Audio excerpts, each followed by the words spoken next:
नमः शिवाय। हर हर महादेव। स्वागत है आप सभी का आपके अपने चैनल शिव महापुराण ज्ञान मार्ग में। आज की वीडियो के माध्यम से आप जानेंगे कि नवरात्र के प्रथम दिन आपको रोग बीमारी या किसी प्रकार का भय बना रहता है, डर लगता है, तो कौन सा उपाय करना चाहिए।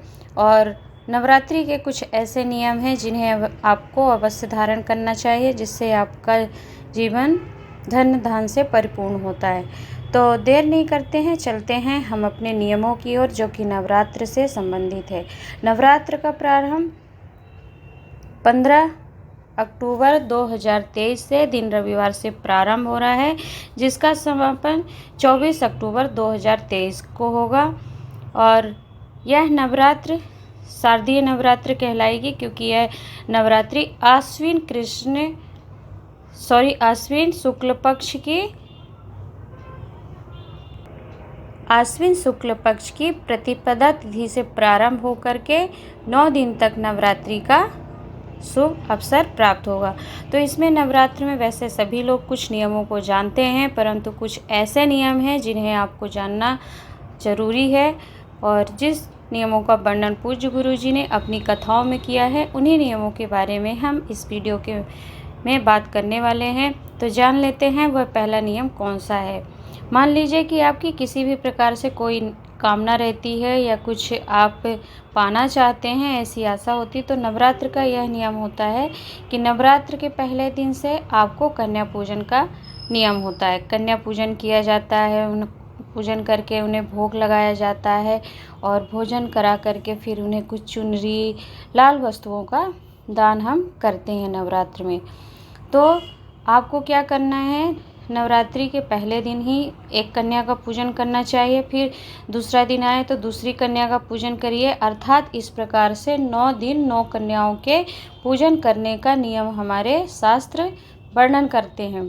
परंतु यदि आप एक दिन में एक कन्या का पूजन करें, दूसरे दिन दूसरी कन्या का, ऐसे 9 दिन करते हैं, तो वह बहुत फलदायी होता है और आपके सभी शुभ कार्यों के लिए वह श्रेष्ठ होता है। परंतु यदि आप प्रतिदिन पूजन कन्या का नहीं कर सकते हैं, तो फिर आप आखिरी दिन अष्टमी को या नवमी को, जो आप मानते हैं पूजते हैं, उस दिन 9 कन्याओं को बैठा करके उनको अपने घर में बुलाइए और उनके चरणों को स्वच्छ जल से धुल करके उस चरणों का उनका थोड़ा सा पान कर लीजिए, अपने घर में सिंचन कर दीजिए, क्योंकि वह लक्ष्मी के चरण होते हैं, लक्ष्मी माता के होते हैं, माँ दुर्गा के चरण होते हैं, उसमें निवास होता है कन्या के चरणों में।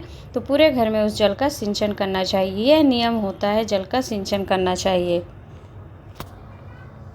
अगला नियम है हमारा कि मान लीजिए कि नवरात्रि में आप कलश निर्माण करते हैं, घट स्थापना करते हैं, तो कलश का निर्माण जब भी आप करें तो स्वास्तिक उस पर पूर्ण रूप से बनाएं, अर्थात रिद्धि सिद्धि का भी स्थान उसमें होना चाहिए। रिद्धि सिद्धि का स्थान ऐसा होता है कि स्वास्तिक जब आप बना लेते हैं तो उनके दोनों साइड में राइट एंड लेफ्ट में जो खड़ी लाइन खींची जाती है, वह रिद्धि सिद्धि, या एक बिंदी रखी जाती है, वह रिद्धि सिद्धि के भाव से होती है।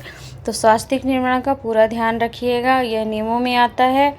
अगला नियम है कि मान लीजिए आप नारियल रख रहे हैं, घट स्थापना कर रहे हैं आप और कलश का निर्माण करेंगे, तो उसमें जो आम के पत्ते चारों तरफ लगा करके फिर आप कलश के ऊपर एक नारियल रखते हैं। तो नारियल में जो कलावा बनता है, तो कुछ लोग क्या करते हैं, एक ही बार उसको लपेट देते हैं या चुनरी ओढ़ा कर रख देते हैं।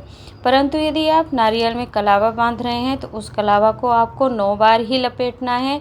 यदि आप 7, 5, 3 या 1 बार लपेटते हैं, तो इससे आपके घर की लक्ष्मी छिन्न होती है, अर्थात समाप्त होती है। तो यह नियम होते हैं, इन नियमों को आपको अवश्य धारण करना चाहिए। पूज्य गुरु जी ने अपनी कथा में एक नियम का वर्णन और किया था कि यदि आप मान लीजिए कैसी भी आपको जीवन में कुछ कामयाबी या सफलता प्राप्त करनी है, तो आप एक नियम धारण करिए कि नवरात्र के पहले दिन ही आप 9 कोई से भी पुष्प, यदि लाल मिल जाते हैं तो अच्छा है, नहीं तो गुलाब ले लीजिए, गुड़हल ले लीजिए, 9 पुष्प समर्पित करिए लाल रंग के, क्योंकि लाल रंग माता को अति प्रिय है। तो पहले दिन आपने 9 पुष्प समर्पित किए, फिर दूसरे दिन 9 के डबल कर लेना है, 18 कर लेना है, फिर ऐसे करके आपको तीसरे दिन उसका 9 9 18 को जोड़ लीजिएगा। तो इस तरह से हर दिन आपको 9 संख्या में बढ़ाते जाना है। पहले दिन की 9 संख्या में 9 और जोड़ लेंगे 18 को, फिर 18 पुष्प और प्लस 9 करते हुए। तो इस तरीके से आप 9 दिन तक पूरे पुष्प समर्पित करने का भी नियम ले सकते हैं। इसका वर्णन भी पूज्य गुरुजी ने अपनी कथाओं में किया है। चलते हैं हम अपने उपाय की ओर, जो कि हमारा रोग बीमारी की मुक्ति का है। किसी प्रकार का भय रहता है, डर लगता है, तो उससे संबंधित है। आपके घर में कोई भी है या आप स्वयं भी है, आपको यदि डर लगता हो या किसी प्रकार का भय लगता हो या घर में अधिक रोग बीमारियां प्रवेश कर गई हो, किसी भी प्रकार की कोई भी बीमारी है, तो चैत्र नवरात्र में वैसे इस नियम को किया जाता है, परंतु मूलता नहीं है कि आपको चैत्र में ही करना है, तो इसलिए आप इस उपाय को कर सकते हैं। चैत्र नवरात्र के दिन का प्रथम दिन का वैसे उपाय है यह, परंतु हम अश्विन 4 नवरात्र में से अश्विन पक्ष की नवरात्र में भी इस उपाय को करते हैं, तो आपको पूर्ण फल प्राप्त होता है। आप क्या करेंगे कि नवरात्रि के प्रथम दिन एक कलश में या एक लोटे में जल भरकर ले लीजिए और उसको रात भर के लिए रख दें।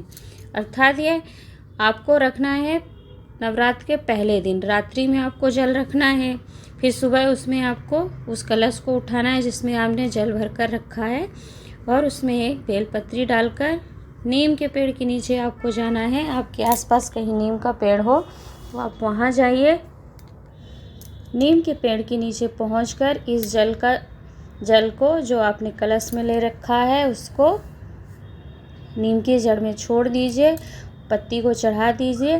तो ऐसा वर्णन है क्योंकि नवरात्रि में नीम के पेड़ के नीचे माता की सारी विद्याएं, तंत्र शक्तियाँ, सारी देवियाँ एवं 64 योगियों का विराजमान होता है, अर्थात निवास होता है।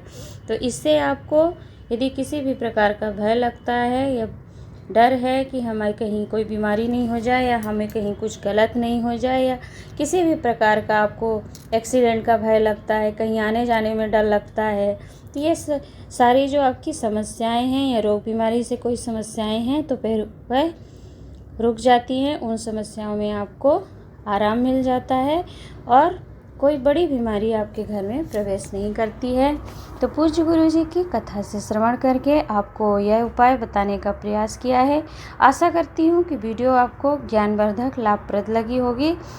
वीडियो थोड़ी भी लाभप्रद रहती है तो वीडियो को लाइक करना, शेयर करना नहीं भूलिएगा, और साथ ही साथ आप चैनल को सब्सक्राइब अवश्य किया करिए। सब्सक्राइब करने के साथ साथ बेल आइकन प्रेस ज़रूर किया करिए, जिससे हमारे न्यू वीडियोस की नोटिफिकेशन आपको समय पर एवं सरलतम रूप से प्राप्त हो सके। जय महाकाल।